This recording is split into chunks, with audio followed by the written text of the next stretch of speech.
অদূরে আমাদের বদরপুর শহর রয়েছে। আমি কয়েকদিন আগে যোগ্য অনুষ্ঠান করে গেছি। আমরা আমাদের ঐতিহ্য এবং সংস্কৃতিকে আমরা ধীরে ধীরে হারাতে বসেছি।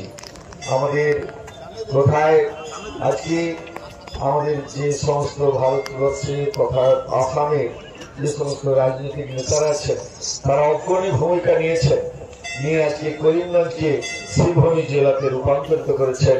এটা আমাদের কাছে খুব আনন্দ সংবাদ। এবং তার সাথে সাথে আমাদের বরাকবাসী একটা আবেদন রয়ে গেছে, যেটা আমরা সরকারের কানে তুলতে চাই। যেখানে বদরপুর কেন হবে? আমাদের এই হিন্দুস্থান ভারতবর্ষে এটা বদরুদ্দিনের জায়গা নয়, এটা আমাদের বাবা সিদ্ধেশ্বরের জায়গা।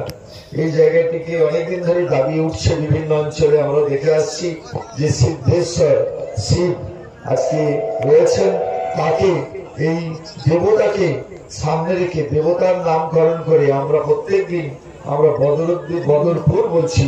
আমাদের ভগবানের নাম যদি করতে পারি, কোথায় কোথায় আমরা কোথায় থাকি? আমরা সিদ্ধেশ্বরে থাকি। আমরা সিদ্ধেশ্বর জংশন বদরপুর স্টেশন যদি নাম পাল্টে যায়, আমাদের মনে একটা আনন্দের প্রবাহ খেলে যাবে। আর ভগবান সিদ্ধেশ্বরের আশীর্বাদ আমরা মনে করবো প্রতিটি মুহূর্তে আমরা লাভ করছি, তার চিন্তা ভাবনা